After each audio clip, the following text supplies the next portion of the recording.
La semana pasada fue la semana por los refugiados. ACNUR, lamentablemente, como surgió lo de Jujuy, en televisión no le pudieron dar, como otros años, más visibilidad al tema. Y creo que de todas maneras que en algún noticiero o algo, el 20 de junio es el día que Naciones Unidas, hace unos años, lo definió, o sea, lo publicitó como el Día de los Refugiados. Y Conexión Oriental, que es con los cuales yo hice el viaje a Jordania, organizó algo especial. Yo sé que ninguno de ustedes, por diferentes razones, se pudo conectar ninguno de los días. Entonces, ahora voy a comentarles un poco. O sea, ustedes no fueron a la semana para venir a ustedes en este momento. Sí, porque me parece que es importante que salgamos un poquito de la zona de confort. Porque nosotros estamos más que bien. Tenemos libertad, podemos reunirnos y podemos elegir reunirnos o no reunirnos. Hay varios que eligieron que no en esta mañana, pero digamos como que no tenemos impedimento. Bueno, yo no voy a, como esto aparece después en YouTube, no voy a dar los nombres de las personas, pero les voy a comentar. Voy a empezar por Turquía. Carlos M. es un español que vivió durante 30 años como misionero en Turquía. Lamentablemente ahora lo que hacen es no renovar las visas. O sea, él estuvo 30 años que iba y venía de España a Turquía, de Turquía a España, e incluso visitaba otros países ahí de Medio Oriente. Pero ahora está en España. Pero su hijo, que es médico, que vivió toda su vida en Turquía, sigue estando allá. Carlos M., voy a decir, él durante esos 30 años fundó varias iglesias y además también fundó valga la redundancia, una fundación. Con esta fundación han asistido con el dinero que cristianos alrededor del mundo y Argentina también se mandó para que la reconstrucción después del terremoto que hubo en Turquía el año pasado se pudiera hacer cosas maravillosas. Por ejemplo, yo vi, porque primero nos mostró la zona del terremoto tremendo, ¿no? Pero se hicieron, la gente estaba en carpas, las carpas de campaña, con el frío, con todo. Entonces son unas casas, ponemos el piso, unas casas que son así, de este tipo, de materiales aislados, y adentro, la cantidad de metros era importante. Yo no me acuerdo exactamente cuánto era. Sí, me pareció bastante, 50 metros cuadrados, es un montón, ¿no? 50 metros cuadrados, porque creo que mi departamento, cuando me casé, era más chiquito que eso, creo que eran 48. Entonces, tienen un baño químico también, y todo eso, que bueno, dijo la cantidad que ya habían podido construir, los hermanos, unos pagaban y otros hacían el trabajo, hicieron eso para que gente que no son creyentes tenga el beneficio del amor de Dios, porque eso es la diferencia. Yo en otras reuniones escuchaba testimonios que los musulmanes decían, ¿cómo puede ser que estos cristianos nos están ayudando? Y no recibimos ayuda ni del gobierno, ni de otros también que son de la misma religión que ellos. O sea, el amor no es que, te tenés que convertir para que yo te pueda ayudar, sino que el amor es eso. Cristo ama a todos, Cristo ama a todos los que de alguna manera están pasando por alguna dificultad. Él sigue en contacto, como les decía, con Turquía, y bueno, nos contó muchas cosas que no quiero ser demasiado extensa, pero el no poder estar debe ser también frustrante para él. Por eso es un hombre mayor, pero no es tan mayor, ¿no? Y entonces él lo que hace es trabajar también en España, con refugiados, que no necesariamente son turcos, pero bueno, lo está haciendo. En España, ahí hay un argentino. Ese misionero argentino estuvo trabajando en Marruecos por muchos años. No entendí porque no sé qué, fui a buscar algo y me perdí por qué razón ahora está en España. Pero está trabajando también con todos los que van de África, o sea, él trabajó en el norte de África, y ahora sigue trabajando con gente de África. ¿Pero por qué? Porque sabe el idioma y porque los que van llegando, él decía que lamentablemente los africanos piensan que llegar al país de los blancos, como ellos dicen, es como llegar a Disney. Nada que ver. Ellos buscan algo mejor, pero no solamente son de los que cruzan el Mediterráneo, no solamente son del norte de África, son gente que viene de países lejanos, que van así, de un país a otro, y luego quieren entrar por España o por Italia. ¿Vieron lo que pasó hace poquito frente a Grecia? Ese barco que se hundió, y yo escuché también que decían que por este submarino hubo no sé cuántos aviones, helicópteros, por 5 personas se movilizaron, y por ese barco que se estaba hundiendo pasaron horas y horas y horas y murieron más de 500 personas. O sea que la gente está mal, pero va a España pensando que va a estar muy, muy bien, pero algunos los vuelven a mandar de vuelta a sus países y otros están trabajando por la comida, a lo mejor todo el día. Dicen que explicaban, ¿no? Porque con fotos y todo, hay un lugar que se llama el Mar de Plástico. Y el mar de plástico le dicen porque son lugares donde se cultiva, no sé qué se cultiva, que son esas cosas de plástico, viveros, como si fueran viveros, ¿no? Pero dice que es esclavitud. Esclavitud, hay trata, hay una cantidad de cosas que esa gente que llega sin nada, llega sin papeles, llega sin nada, está expuesta a los mayores peligros. Y justamente este misionero, el argentino con su familia, están trabajando, los reciben y los ayudan con trámites, los ayudan con comida, los ayudan con compañía, o sea, todas esas cosas que nosotros acá nos parece como que es normal tener, en el caso de esta gente no. Ahora les voy a contar la historia de un pastor iraní. Este muchacho se crió en una familia en Irán, en Bagdad, musulmana, y cumplía con todos los ritos, por supuesto, pero cuando tuvo 17 años empezó a cuestionar el Islam porque decía, ¿por qué Mahoma tenía 4 esposas? ¿Por qué mi papá tiene 2 esposas y yo la vi sufrir a mi mamá toda la vida? ¿Por qué es eso? Y él sabía que los cristianos tenemos una familia. Bueno, ahora se divorcian, se vuelven a casar, etcétera, pero digamos como que lo que la palabra de Dios dice es que la idea es un papá, una mamá, los hijos, y realmente él empezó a cuestionarse.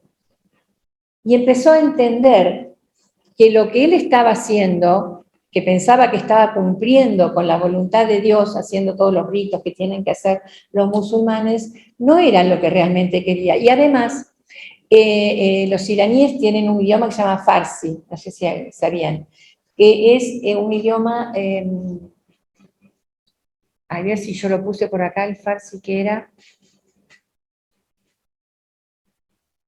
Los iraníes, ¿qué es lo que son? Tienen los iraníes. No, Bagdad, ¿y de dónde? Es la capital. Irak, ¿eh? Irak. Bueno, en realidad, en ese país, el idioma es el farsi. Y para hablar con Alá, tenés que hablar en árabe. Entonces, él tenía 17 años y decía, ¿por qué Alá no entiende el farsi? Si es Dios.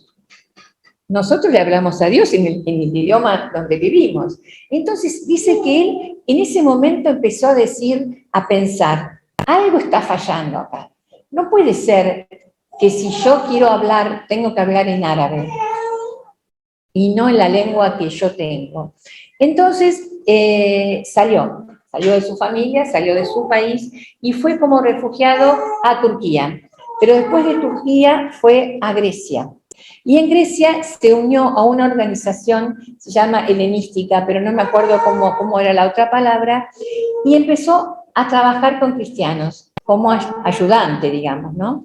Después empezó a estudiar la Biblia, por supuesto se convirtió, se bautizó en Grecia, y ahí conoció a la que hoy es su esposa, que es una creyente que estaba trabajando como colaboradora y como misionera, que es mitad islandesa y mitad francesa, se ve que es de padre y madre, ¿no? Ella también después ahora están viviendo en Londres. Y en Londres tienen una de las iglesias, y no sé si hay más, iraní. Hay 200.000 iraníes o iraquíes, no iraníes, yo me confundí, iraníes en Londres. Y saben una cosa, la iglesia que más está creciendo cristiana no es iglesia, sino es en realidad la iglesia subterránea en Irán. Ustedes dirán, ¿cómo puede ser? Justamente porque es una iglesia sufrida. Decían que la única explicación hay que se tienen que juntar sin que nadie sepa, no pueden predicar en las calles, no pueden predicar en ningún lugar, y la gente se convierte y se convierte y se convierte. Parece un contrasentido, sin embargo, hay una necesidad de propagar lo que me hace bien, lo propago, y lo propago en la mejor manera en que puedo hacerlo, y este matrimonio entonces está ahora ya en Londres, predicando, con libertad, por supuesto, en Londres no tienen ningún problema, ¿no? Pero esas 200.000 personas que están en Londres es un lugar muy cosmopolita, entonces hay de todos los lugares, pero que yo lo escuchaba, ¿no? Es un muchacho todavía, debe tener alrededor de 30 años, ¿no? Pero con una fuerza, con un deseo de que el Evangelio transforme la vida como transformó su propia vida. Ahora, muchos musulmanes nos harán las preguntas que se hizo él. ¿Por qué hay que hablar en árabe? ¿Por qué Dios no va a entender otro idioma? Es una muy buena pregunta. ¿Por qué mi mamá sufrió cuando mi papá se casó con otra mujer y tenían que convivir? A veces hay algunas que se van a llevar bien, pero otras que no se van. Y los hermanos, qué sé yo, que el papá, que más que le da más plata a una, que le da más plata. Son todas esas cosas que nosotros, que vivimos en Occidente, por decirlo así, desaprovechamos. Y la pregunta que yo quiero hacerles acá en esta mañana es, ¿qué lleva a esos misioneros a aprender esos idiomas difíciles? Porque evidentemente son idiomas difíciles. Tengo un último caso, que es el caso de, dos casos más tengo. Uno es en Polonia, un costarricense que habla castellano, así que eso es fantástico porque no había que traducirlo. Él fue como misionero a Ucrania. Entonces, creo que la guerra empezó hace un año, ¿no? En Ucrania. Creo que él estaba 2 años antes en Ucrania, hace 3 años que había viajado, y de pronto es de organización, Operación Movilización, creo que es esa organización, OM, que es mundial, tienen misioneros en todo el mundo, les ordena salir por la guerra de Ucrania. La directiva es que tenían que salir. ¿Dónde fue él? A Polonia. Y en Polonia, ¿con quién está trabajando? Con los ucranianos. Hay millones de ucranianos que salieron. Lo han tomado Polonia como el paso para Europa. Algunos van a Alemania, otros van a España, a diferentes lugares de Europa. Pero su misión es seguir trabajando con los ucranianos. Y nosotros, que a lo mejor es más fácil estudiar inglés porque es un idioma universal, pero ellos van y tienen que aprender el idioma del lugar donde van. No es fácil. Pero ¿qué es lo que lleva a esa gente? Otro caso, una doctora, una médica que ya es una señora mayor, no sé qué edad tendrá, pero es bastante mayor. Ella fue misionera por muchos años en la frontera de, ya les digo, porque es con Jordania, en la frontera jordana, ¿lo anoté? Sí, sirio-jordana, o sea que sabe el idioma de esa gente. Y ahora ella está trabajando en México. En México está siendo invadido por gente que quiere ir a Estados Unidos, venezolanos, colombianos, y hacen todo el cruce por el Darién. Eso no está militarizado, porque la selva directamente la gente no sale con vida de ahí. Muchos sí, pero muchos no. Entonces ella está trabajando con la gente de esas nacionalidades, como tiene el idioma, porque ya estuvo trabajando muchos años allá. Hay las fotos en la frontera donde está todo el alambre ese de púa. Es terrible, terrible, terrible ver los niños, las mujeres y las caravanas de los venezolanos también, que quieren emigrar a Estados Unidos, pero el pasado es por México. Y ahora vuelvo con la pregunta. ¿Qué es lo que lleva a los misioneros a dejar todo, su idioma, su familia, su país, para ir tan lejos?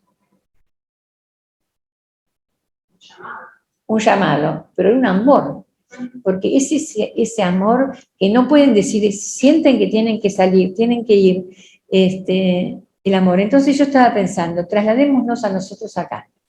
Nosotros no vamos a lo mejor, no vamos, yo creo que viajo de vuelta hacia este año, ¿no? Pero no vamos a ir a esta edad, no me voy a hacer misionera para quedarme allá, pero lo que sí, pensemos en que a lo mejor no son refugiados como estos de la semana que yo vi, tantos y tantos millones. Hay 120 millones de refugiados en todo el mundo. Hace poco eran 100 millones, ahora ya son 120 millones. No sé si cuando estuvo ACNUR hablando esta semana dio la cifra, porque la cifra que nos dieron a nosotros es la cifra que ACNUR da. Pero las personas que nos rodean pueden tener necesidades, pueden ser financieras, pueden ser problemas de familia. Yo creo que la conversación que tuviste con María Rosa seguramente para ella fue algo que la ayudó. Porque nosotros, cuando hablamos, no vamos a hablar para incitar sino vamos a tratar de calmar a las personas, vamos a tratar de darles palabras de aliento. Puede ser decirle, voy a estar orando, como estuvimos orando hoy por este joven, el joven que estuvimos también orando, el que nos puso Edelma en el grupo el otro día. Dimos gracias porque ya está viviendo en el lugar que alquiló Cristian. Cristian, el hijo de María Rosa, ya se mudó. Se iba a mudar el 1 de julio, se adelantó unos días y ya se mudó. Orar, ayudar, alentar. ¿Qué es lo que necesitas? ¿En qué te puedo ayudar? Lili el otro día fue y se juntó con Mercedes. Eso es. Ese es el refugiado. No son refugiados, pero son también, el refugiado es el necesitado. Es esa persona que necesita un abrazo, que necesita decir, estoy con vos, ¿en qué te puedo servir? Esta camisa que estrené hoy, me la regaló Ingrid. A Ingrid se la habían regalado, estaba nuevita, todavía la persona para la cual la habían comprado no la iba a poder estrenar porque falleció. Entonces dijo, tengo una, no sé, pero por supuesto, como no me la regaló y no sé, qué sé yo, pero sí, me encantó. Hoy le mandé una fotito, así que se puso contenta de que ya la había estrenado. Ella vio esa camisa y dijo, bueno, se la voy a regalar a Marta, ¿sí? Entonces yo creo que esa es una muestra de amor. Ella vino a mi casa y me trajo cosas para, si viajo, que la lleve a Medio Oriente. Eso es el amor.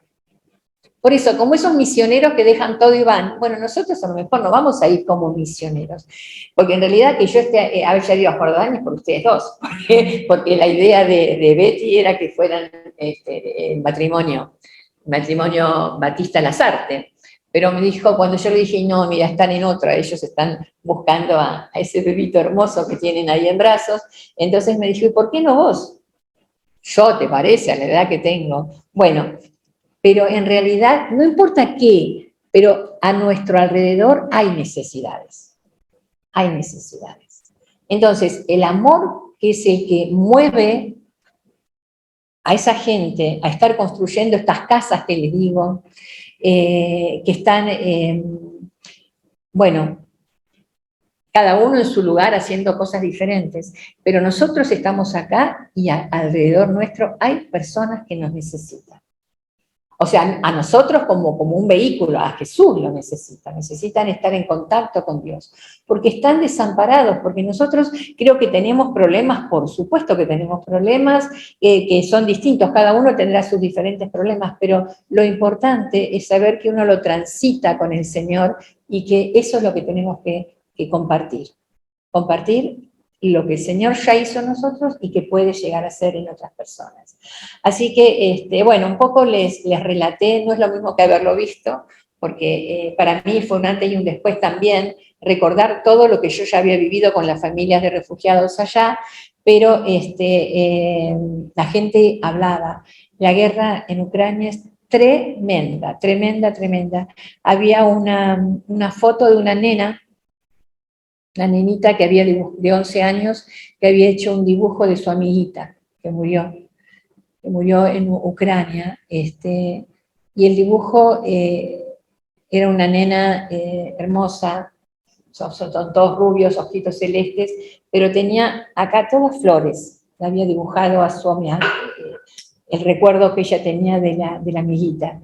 Y también cómo juegan en los campos de refugiados con los nenitos, o sea, cómo también dentro de la guerra, dentro de lo que están pasando, el hecho de que haya personas que van a jugar con ellos, que van a cantar con ellos, que les distraen por un ratito de los efectos de lo que está pasando, ¿no? Y también uno se pregunta por qué la guerra, por qué Dios permite las guerras. Y bueno, es la maldad del hombre, es el ansia de poder, es nosotros lo estamos viviendo acá, los políticos ahí peleándose entre ellos. Bueno, yo no voy, pero me tenía que colocar a estos. Y todas esas trenzas que hay. Esa es la maldad intrínseca de hombres que no conocen a Dios. Pero en la medida en que nosotros podamos ser esos transmisores de que Dios nos ama y que de la misma manera que los que hacen el mal afectan a todos los que tienen relación con ellos, nosotros podemos afectar desde nuestro lugar. Y no nos quedemos. Ellos sintieron, como dijo Liliana, el llamado a ir. Nosotros también sentimos el llamado a ser vehículos de paz. Yo había puesto, algo dije yo, a ver, díganme ustedes, las necesidades de los que nos rodean, ¿cuáles pueden ser? Sí, y creo que en el viaje que yo fui no se permitió que vayamos a la cárcel, pero en el viaje anterior habían ido a la cárcel de mujeres.